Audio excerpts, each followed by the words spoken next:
चलो स्टार्ट करते हैं कैश फ्लो स्टेटमेंट का थर्ड क्लास। लास्ट क्लास हम लोगों ने एसेट अकाउंट कैसे बनाना है दो अलग अलग मेथड में, ग्रॉस मेथड और नेट मेथड में हमने सीख लिया था। आज हम लोग लिखेंगे कॉपी में नेक्स्ट हेडिंग दो, ट्रीटमेंट ऑफ प्रपोज डिविडेंड।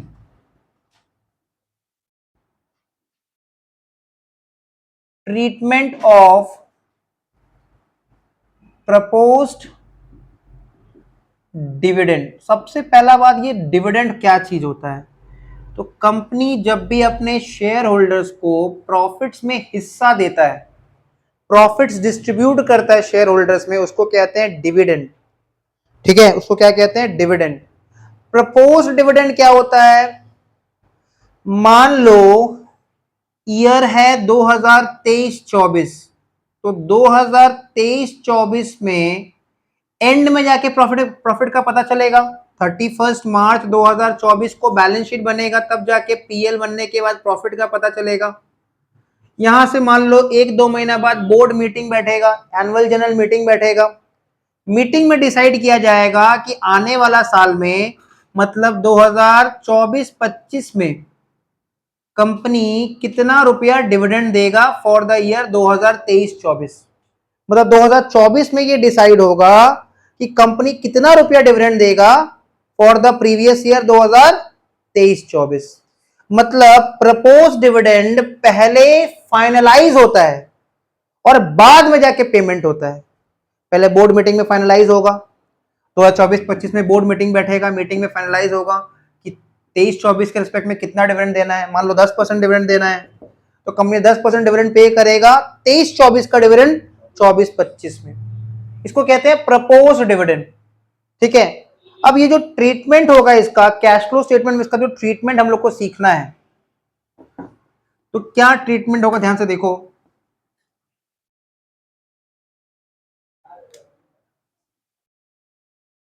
अगर प्रपोज डिविडेंड का, इससे दो एरो निकाल लेना, ओपनिंग बैलेंस, क्वेश्चन में हम लोग को प्रपोज डिविडेंड का एक ओपनिंग बैलेंस दिया हुआ रहेगा और एक क्लोजिंग बैलेंस दिया रहेगा। सबसे पहला बात, क्लोजिंग बैलेंस को हम लोग पूरा का पूरा इग्नोर मारेंगे। ये तेज पत्ता है, इससे हम लोग को कुछ नहीं लेना देना, पूरा इग्नोर। सम्स में इसका कोई काम नहीं है। Closing balance of propose dividend कहां दिया रहेगा? हमेशा एडजस्टमेंट में दिया हुआ रहेगा, अगर रहेगा सम्स में तो। और उसका क्लोजिंग बैलेंस से हमको कोई लेना देना नहीं है। तो हमको फिर किससे मतलब है? सिर्फ और सिर्फ opening balance of propose dividend. इसका दो ट्रीटमेंट होगा। ओपनिंग बैलेंस का दो ट्रीटमेंट होगा। Number 1, add opening balance of proposed dividend, add opening balance of proposed dividend, opening balance of proposed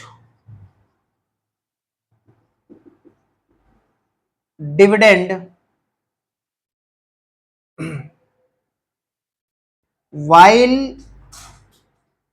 calculating NPBT, मतलब नेट प्रॉफिट बिफोर टैक्स निकालते समय हम लोग प्रपोज डिविडेंड का जो ओपनिंग बैलेंस होगा उसको ऐड कर देंगे। नेट प्रॉफिट बिफोर टैक्स निकालते समय हम लोग क्या करेंगे? जो opening balance of propose dividend होगा उसको ऐड कर देंगे। एंड इसका सेकेंड इफेक्ट होगा, to be shown as cash outflow under cash flow from financing activities. Propose dividend तो कंपनी पे करेगा ना अपना शेयर होल्डर्स को। शेयर होल्डर से कंपनी ने शेयर्स के थ्रू पैसा लिया था, तो जिससे हमने फाइनलाइज किया था, पैसा फाइनेंस करवाया था पैसा, उसको हम लोग डिविडेंड पे करते हैं शेयर होल्डर्स को डिविडेंड पे करती है, तो इसको हम लोग किस में दिखाते हैं, cash flow from financing activity में। तो प्रपोज डिविडेंड का हम लोग ने क्या ट्रीटमेंट सीखा कि प्रपोज डिविडेंड ओपनिंग बैलेंस जो रहेगा वो ऐड हो जाएगा एनपीबीटी निकालते समय, and to be shown as cash outflow under cash flow from in financing activities, और क्लोजिंग बैलेंस को हम लोग इग्नोर कर देंगे। तो इसको कॉपी कर लो फटाफट। नेक्स्ट टॉपिक जो हमारा है वो है ट्रीटमेंट ऑफ इंटरीम डिविडेंड। देखो इंटरीम डिविडेंड क्या होता है, कभी कभी कंपनी को ह्यूज प्रॉफिट होता है और कंपनी खुश होकर साल के बीचों बीच इंटरीम डिविडेंड देता है। मतलब अभी तक बोर्ड मीटिंग आया नहीं, पहले ही कंपनी अनाउंस कर दिया कि हम लोग इसी साल डिविडेंड देंगे, बाद में बोर्ड मीटिंग में डिसाइड होगा, पहले डिविडेंड दे देंगे बाद में उसको अकाउंट करेंगे। तो इंटरिम डिविडेंड क्या होता है, पहले पे होता है बाद में बुक्स में रिकॉर्ड होता है। प्रपोज डिविडेंड पहले रिकॉर्ड होता है और बाद में पे होता है। तो इंटरिम का मतलब होता है बीच में, जब कंपनी साल के बीचों बीच डिविडेंड देता है उसको कहते हैं इंटरिम डिविडेंड, और ये हम लोग को कहां मिलेगा, सम्स में ओनली इन एडजस्टमेंट। तो इसका दो ट्रीटमेंट होगा, एड while calculating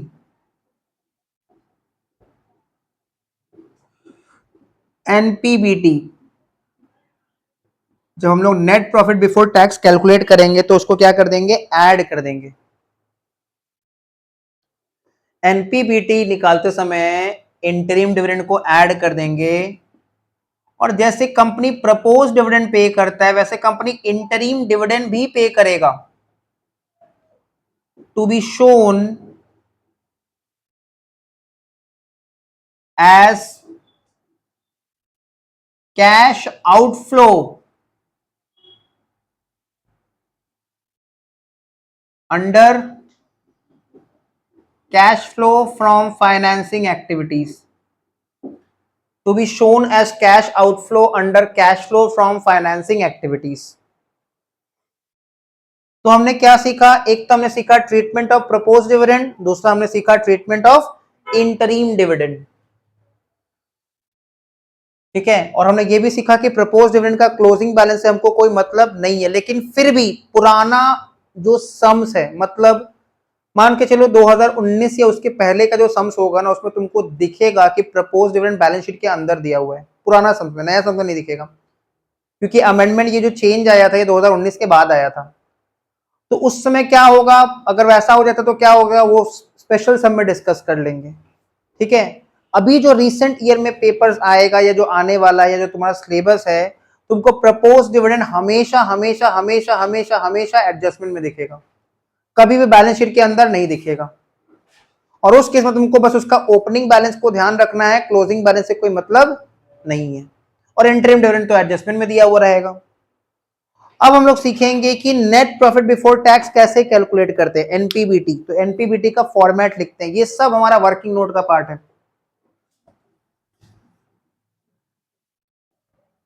तो धीरे धीरे हम लोग खाली अभी चैप्टर का बेस बिल्ड कर रहे हैं,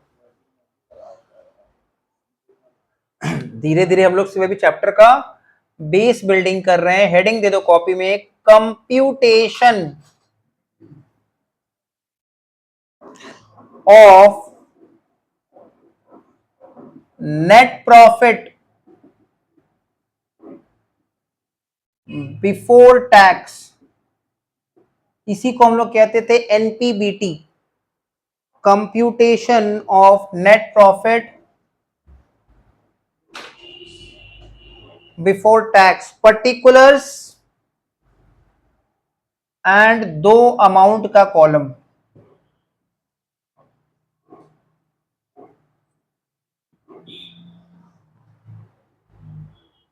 पर्टिकुलर्स एंड दो अमाउंट का कॉलम।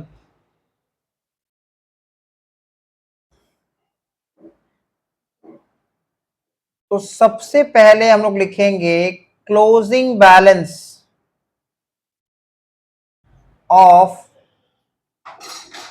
स्टेटमेंट ऑफ पीएल, मतलब पीएल का क्लोजिंग बैलेंस हम लोग लेंगे जो कि क्वेश्चन में दिया हुआ रहेगा। Closing balance of statement of PL,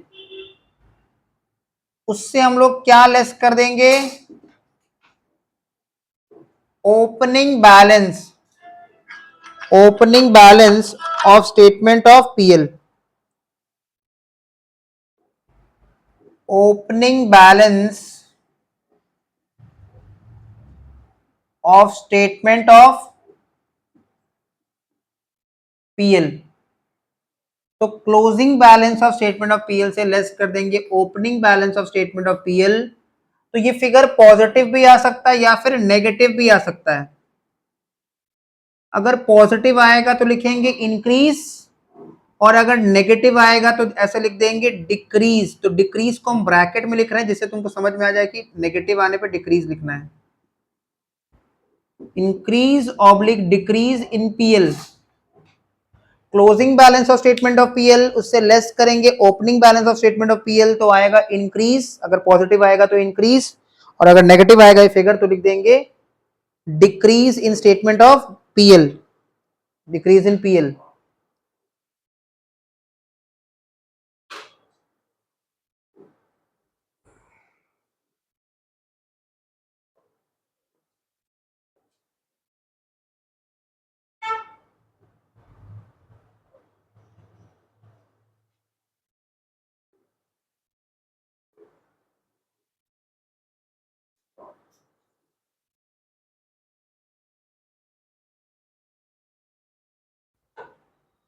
next इसमें हम लोग ऐड करेंगे तीन चीज, इसमें हम लोग तीन चीज ऐड करते हैं फॉर्मेट में।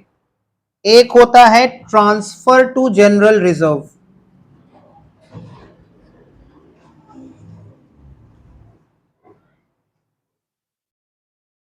Transfer to general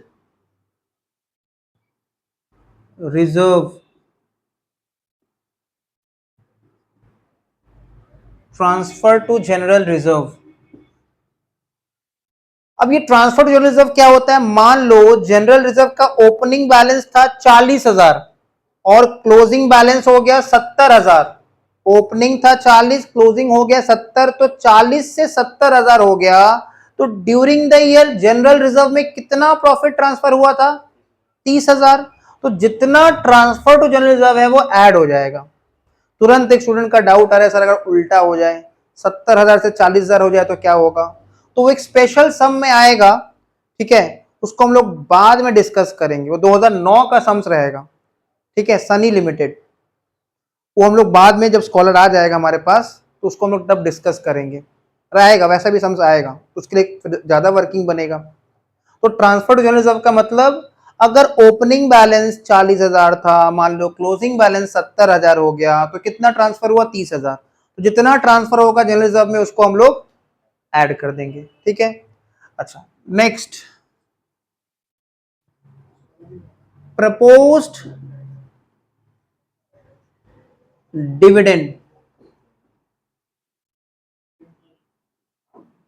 proposed dividend. और ध्यान से देखना प्रपोज्ड डिविडेंड कौन सा बैलेंस लेना है, सिर्फ और सिर्फ ओपनिंग बैलेंस लेना है। यहां पे ऐसे स्माइली बना लेना। प्रपोज डिविडेंड का कौन सा बैलेंस लेना है, सिर्फ और सिर्फ ओपनिंग बैलेंस लेना है। क्लोजिंग बैलेंस को हम लोग मारेंगे इग्नोर, फुल इग्नोर। समझ में आ रहा है, जैसे देखो कटरीना कैफ सलमान खान को देख के मारती है फुल इग्नोर, वैसे ही तुमको प्रपोज डिविडेंड का क्लोजिंग बैलेंस को देख के मारना है फुल इग्नोर। क्लियर। इसके अलावा इंटरीम डिविडेंड ये भी ऐड हो जाएगा, ये भी ऐड हो जाएगा। हम इन सब के पीछे का लॉजिक भी बताएंगे सब क्यों ऐड हो रहा है। और तुमको तो पता ही है इंटरिम डिविडेंड हमेशा कहां दिया रहेगा, बैलेंस शीट के अंदर की एडजस्टमेंट में, एडजस्टमेंट में दिया रहेगा, will be given in adjustment. तो एक ही अमाउंट रहेगा, वही ऐड कर देंगे। तो ये जनरली तीन आइटम ऐड हो जाता है, तीन आइटम ऐड हो जाता है। तीन आइटम को ऐड करने के बाद जो फिगर आएगा, मान लो ये 100 है, ये 20 है, तो ये कितना होगा 120। तो ये जो फिगर आया इसके सामने लिख देंगे net profit after tax. Net profit after tax, but हमको तो चाहिए नेट प्रॉफिट बिफोर टैक्स। तो नेट प्रॉफिट आफ्टर टैक्स में याद करो कल का क्लास, चेक करो फर्स्ट एग्जांपल जो हमने सीखा था प्रोविजन फॉर टैक्स अकाउंट बनाना। तो प्रोविजन फॉर टैक्स अकाउंट देखो हमने तुमको हाईलाइट करवाया था, जो बाई स्टेटमेंट ऑफ पीएल बोल के आता है वही यहां पे ऐड हो जाएगा। प्रोविजन फॉर टैक्स का लेजर में जो बाई स्टेटमेंट ऑफ पीएल बोल के आता है, प्रोविजन फॉर टैक्स अकाउंट में जो फर्स्ट एग्जांपल किए थे हम लोग सेकंड क्लास का, प्रोविजन फॉर टैक्स अकाउंट में जो बाई स्टेटमेंट ऑफ पीएल बोल के आता है लेजर में, वो यहां पे ऐड हो जाएगा। तो यहां पे लिख देंगे add provision for tax, bracket में लिख देंगे जो पीएफटी का लेजर में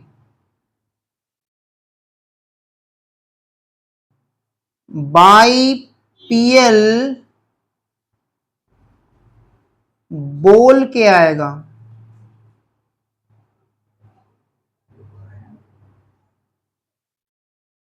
ठीक है, जो पीएफटी का लेजर में बाई पीएल बोल के आएगा, जो बाई पीएल बोल के आएगा उसी को, बिना बोले आएगा उसको नहीं लेना है।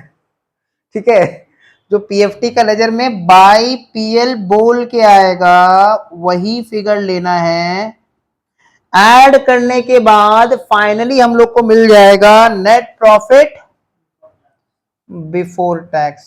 तो क्या ये हमारा मेन सम है? नहीं नहीं नहीं, बिल्कुल नहीं, ये तो हमारा वर्किंग नोट है।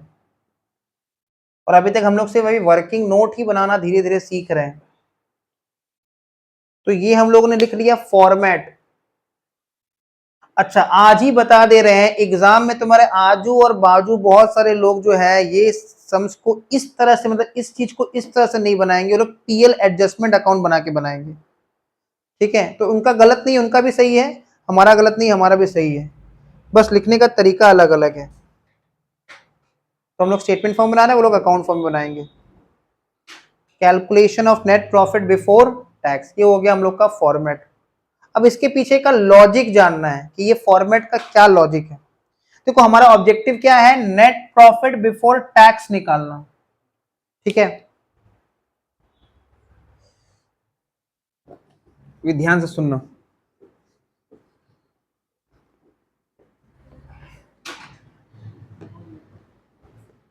क्योंकि अगर हम लॉजिक समझ जाएंगे तो हमको फॉर्मेट ऐसे ही याद हो जाएगा। मान लो ये कोई कंपनी का पीएल है, कंपनी का पीएल ऐसे नहीं बनता, कंपनी का पीएल स्टेटमेंट फॉर्म में बनता है। ये बस हम तुमको एग्जांपल बता रहे हैं। हाँ, जैसे मान लो इसका ग्रॉस प्रॉफिट, बस एग्जांपल बता रहे हैं, इस तरह से पीएल नहीं बनता। ग्रॉस प्रॉफिट मान लो था कंपनी का 50,000, अभी कुछ नहीं लिखना, सिर्फ ध्यान से सुनना है।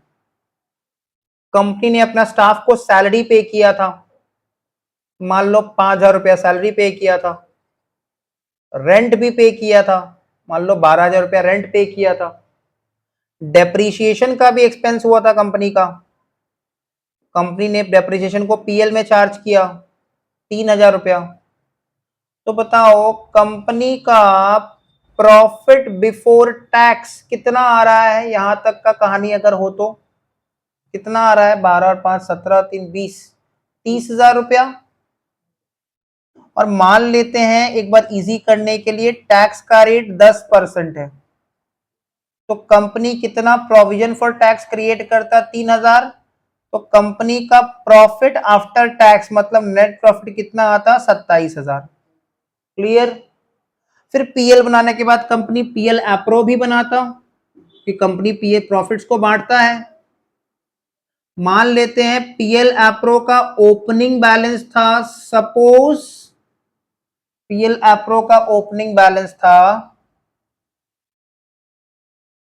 10,000, सपोज मान लेते हैं। ये जो प्रॉफिट है ये कंपनी का पीएल से निकला, ये कंपनी का पीएल है, एक्स लिमिटेड का पीएल है ये।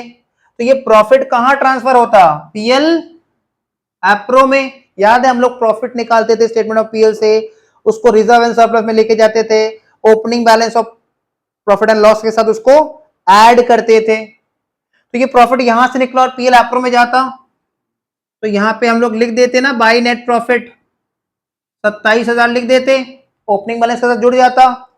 अब मान लो कंपनी जब डिविडेंड पे करता, मान लो कंपनी प्रपोज डिविडेंड पे किया, कंपनी ने प्रपोज डिविडेंड पे किया सपोज 4,000, कंपनी प्रॉफिट से तो डिविडेंड निकाल के देता है। कंपनी ने इंटरिम डिविडेंड पे किया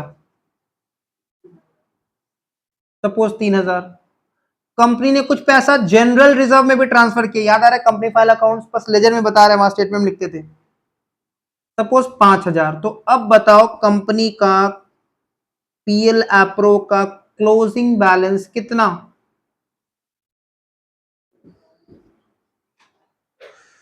4 3 7 7 5 12, उधर 37, 37 में 12 गया तो 25,000। पूरा कहानी समझना, अब ध्यान से सुनो,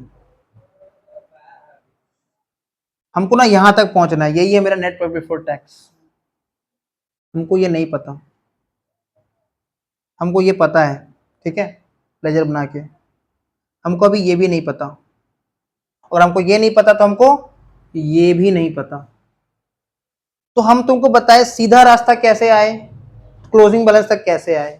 अगर हम उल्टा चलेंगे तो क्लोजिंग बैलेंस में तुम देखो, यही तो closing balance of PL appro है, इसमें propose dividend, closing balance of PL appro less opening balance of PL appro, और ये सब आइटम उसमें क्या हो जाएगा, ऐड हो जाएगा। तो वही हम लोग फॉर्मेट में भी किए हैं, है ना, closing balance less opening balance, ये सब आइटम ऐड किए तब तो जाके ये पता चलेगा डिफरेंस। तो हमको जब ये पता चल जाएगा तो यही वाला तो इधर जाएगा, हाँ दिया रहेगा, हाँ तो ये बैलेंसिंग फिगर आ जाएगा ना। अगर तुम निकालते इसका बैलेंसिंग फिगर कैसे निकालते हैं, 25 5 प्लस 3 प्लस 4 प्लस 10, तो ये 27,000 पता चल जाता। तो यही 27,000 तो इधर लिखते, और ये होता है नेट प्रॉफिट आफ्टर टैक्स। इसमें जब बिफोर टैक्स में टैक्स माइनस करके आफ्टर टैक्स आता है, तो आफ्टर टैक्स में टैक्स ऐड कर देंगे तो बिफोर टैक्स आ जाएगा। इस हिसाब से फॉर्मेट बना है, ऐसा कुछ नहीं कि फॉर्मूला है, ऐसा याद कर लेना है, ठीक है, फॉर्मूला बोल के कुछ नहीं है। Closing balance of PL less opening balance of PL, जो फिगर आएगा वो इंक्रीज या फिर डिक्रीज इन पीएल, उसमें 3 चीज ऐड होता है, transfer to general reserve, propose dividend, interim dividend, तो आता है नेट प्रॉफिट आफ्टर टैक्स, तो उसमें ऐड कर देंगे टैक्स तो आ जाएगा नेट प्रॉफिट बिफोर टैक्स। अब इस पे हम लोग कुछ एग्जांपल्स करते हैं, लिखो फिर से example number 1, from the following data compute net profit before tax, from the following data compute net profit before tax, from the following data compute net profit before tax।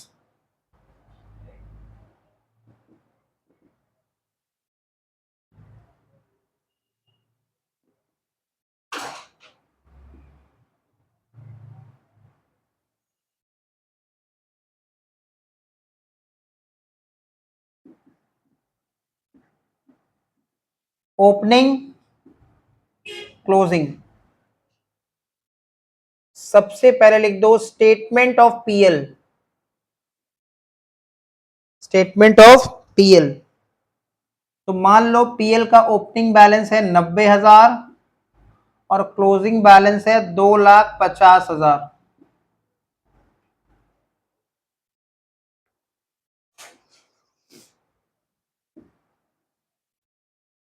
General reserve, general reserve 20,000 80,000,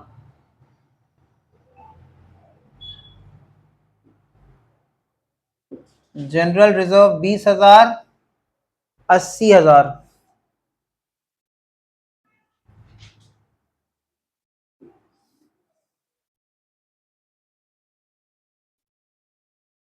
proposed dividend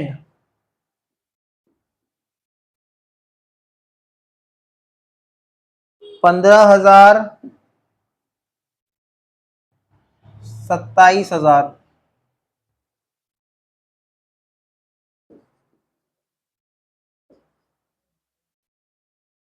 provision for tax 9,000, 23,000।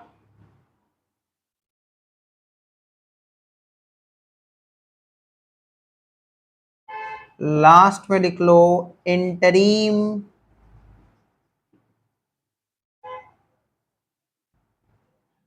Dividend paid ₹10,000। ये हमारा data है। 10,000 ना ही opening में है ना ही closing में, ये अलग से है। तो इस डेटा से हम लोग को निकालना है net profit before tax.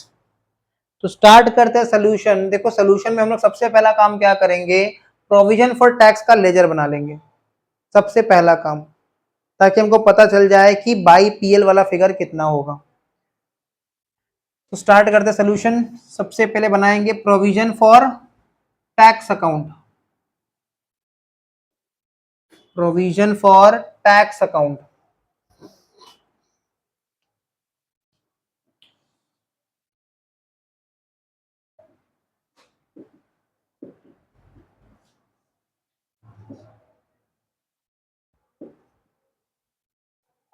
Solution,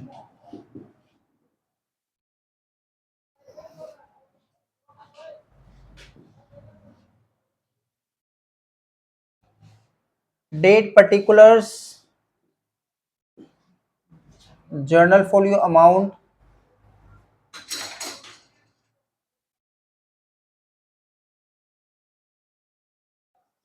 date particulars,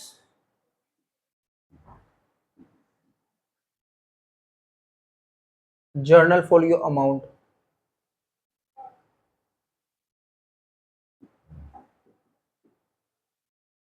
देखो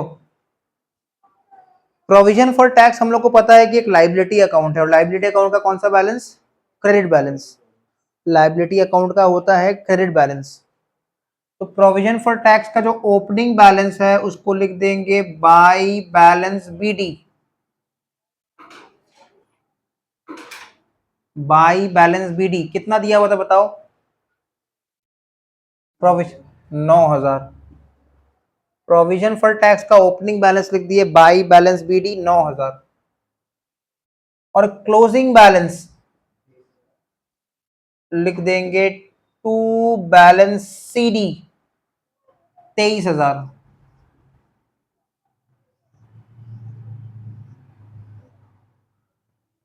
और तो कोई डेटा नहीं दिया प्रोविजन फॉर टैक्स के बारे में। तो हमको इसमें याद रखना है कि जब कोई डेटा ना दिया रहे तो जो ओपनिंग प्रोविजन फॉर टैक्स है वही हो जाएगा टैक्स पेड। तो लिख देंगे टू बैंक, नीचे डैश दे के टैक्स पेड 9,000। ओपनिंग वाला हो गया टैक्स पेड, एंड जो क्लोजिंग फिगर है यही हो जाएगा बाई स्टेटमेंट ऑफ पीएल, नीचे डैश दे के ट्रांसफर बैलेंसिंग फिगर 23,000। ये जो बाई स्टेटमेंट ऑफ पीएल 23,000 आया, ये हम लोग को वर्किंग नोट में हम लोग बना लिए वाला। अभी तो वर्किंग नोट नहीं लिख रहे क्योंकि मेन सम नहीं है, जब मेन सम आए तो इसको वर्किंग नोट नंबर देके लिखेंगे। तो ये जो फिगर निकला ना यही रेलिवेंट है, यही काम का चीज है नेट प्रॉफिट बिफोर टैक्स निकालने के लिए। यही वो फिगर है जो ऐड हो जाएगा। तो स्टूडेंट का मन में सीधा बात आ रही है कि सर लेजर नहीं बनाते, सीधा ओपनिंग बैलेंस को टैक्स पेड मान लेते, क्लोजिंग वाला ही ऐड कर देते। तो हम बोलना चाह रहे हैं कि फिर एग्जामिनर को खराब लग जाता बात, हो सकता है वो मार्क्स काट ले 2 मार्क्स। तुम लेजर बना देना इसलिए हमेशा। अब हेडिंग देंगे computation of net profit before tax.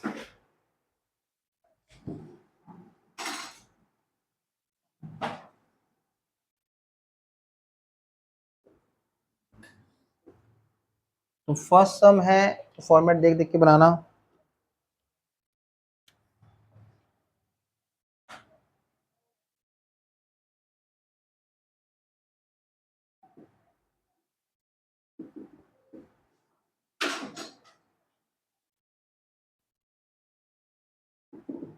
Computation of net profit before tax.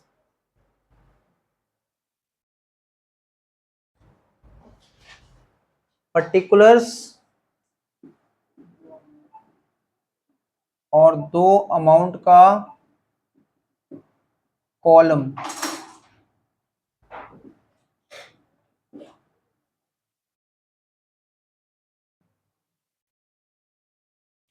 सबसे पहले चेक करो closing balance in statement of PL कितना दिया हुआ है? 2,50,000। Closing balance statement of PL दिया हुआ है 2,50,000।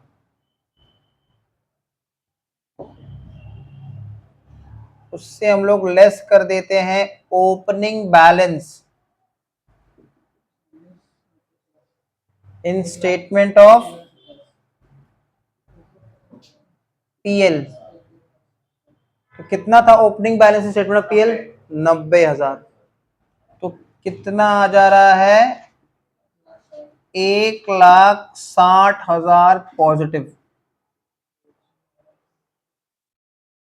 सोचो ओपनिंग बैलेंस, थोड़ा ध्यान से सोचना, opening balance in statement of PL 70,000 negative होता, नेगेटिव। ध्यान से सुनो, 70,000 negative and closing balance in statement of PL 1,30,000 positive होता।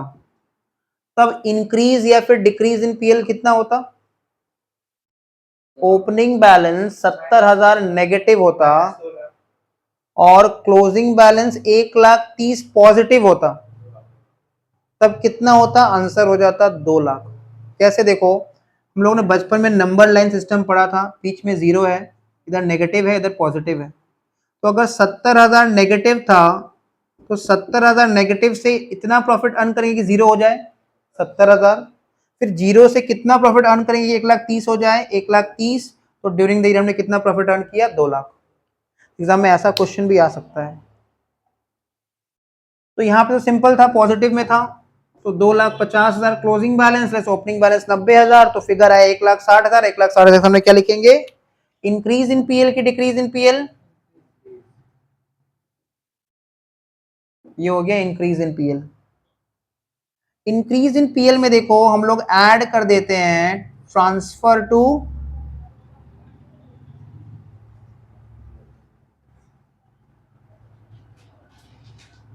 General reserve. Transfer to general reserve add कर देते हैं। कितना? देखो जनरल रिजर्व कितना से कितना हो गया? कितना से कितना? 20,000 से 80,000 हो गया। तो कितना ट्रांसफर हुआ during the year? 60,000। Transfer to general reserve add हो गया 60,000। नेक्स्ट आइटम जो हम लोग ले लेंगे वो है प्रपोज्ड डिविडेंड। और याद रखना प्रपोज्ड डिविडेंड का जो क्लोजिंग बैलेंस है उसको हम लोग इग्नोर कर देंगे। एग्जाम्पल क्या था? जैसे कटरीना कैफ इग्नोर कर देती है सलमान खान को, वैसे ही हम लोग भी closing balance of propose dividend को इग्नोर कर देंगे। बस ओपनिंग से मतलब रखेंगे। ओपनिंग बैलेंस कितना था? 15,000। तो प्रपोज डिविडेंड का ओपनिंग बैलेंस ले लेंगे 15,000। और इसके अलावा interim dividend paid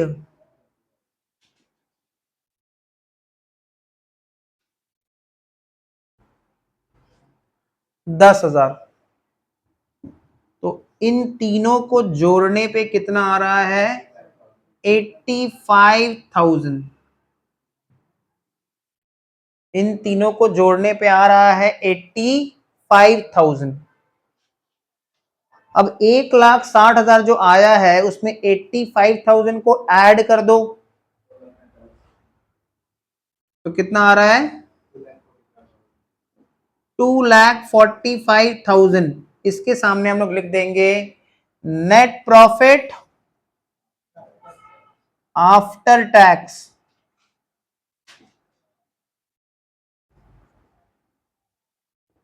net profit after tax.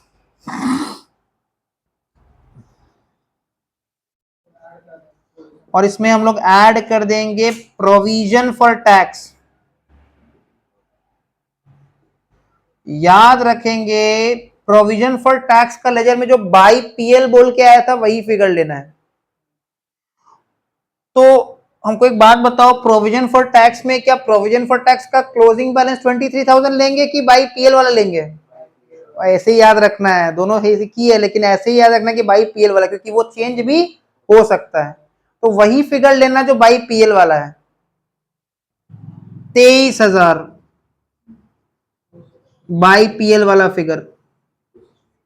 तो ऐड करने पे कितना आ रहा है 2,68,000 और यही हो जाएगा हम लोग का नेट प्रॉफिट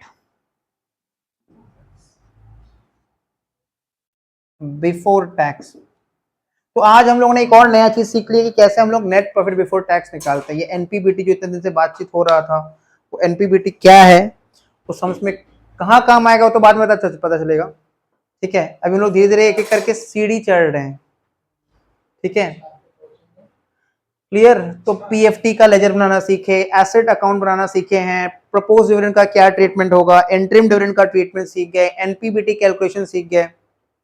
अब हम लोग तो होमवर्क लिखते हैं, लिखो from the following information compute from the following information compute net profit before tax। from the following information compute net profit before tax। सब कोई, जितने भी स्टूडेंट्स हैं ऑनलाइन ऑफलाइन, सब कोई ना स्क्रॉलर परचेज कर लेना, स्क्रॉलर AK मुखर्जी का। ठीक है, पेपर लीक कर दे रहे, इसी में से तुम्हारा पूरा क्वेश्चन आएगा एग्जाम में। क्या सेमेस्टर 5 में स्कॉलर से आया था कौन से क्वेश्चन? और हमेशा आएगा, इस बार भी आएगा। स्कॉलर AK मुखर्जी परचेज कर लेना, इसमें तुम्हारा अकाउंट्स और FM दोनों हो जाएगा। और FM के लिए एक अलग से ना अपना कॉलेज से बुक इशू करवा लेना थ्योरी के लिए, तुमको राइटर का नाम बता देंगे हम तुमको। तो अभी तुम्हारा मेन काम है तुमको यही परचेज करना है, सेमेस्टर 6 का स्कॉलर ऑनर्स वाला। ठीक है, AK मुखर्जी। तो हेडिंग हम लोग एग्जाम्पल दे देते हैं होमवर्क के लिए। लिखो example from the following information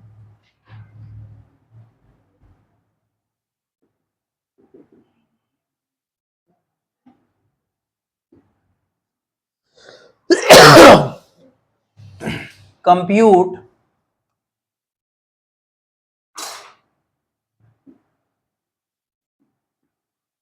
net profit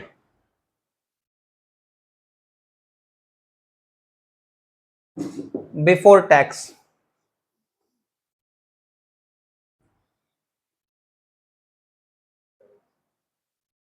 right hand side में लिख दो ओपनिंग क्लोजिंग। सबसे पहले लिख दो balance in statement of PL। Balance in statement of PL 1,80,000। Opening balance 1,00,000 और क्लोजिंग बैलेंस 1,80,000।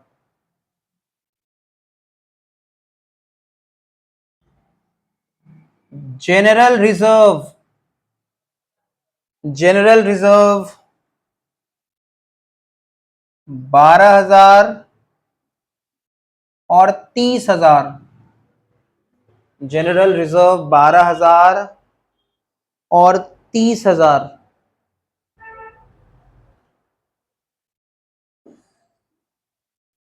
के बाद लिखो प्रपोज्ड डिविडेंड, प्रपोज्ड डिविडेंड 12,000 और 30,000 है जनरल रिजर्व। प्रपोज डिविडेंड लिखो 22,000 और 40,000। प्रपोज डिविडेंड लिखेंगे 22,000 और 40,000।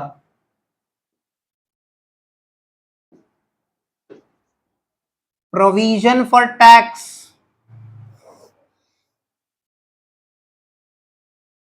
20,000 45,000। प्रोविजन फॉर टैक्स 20,000 और 45,000।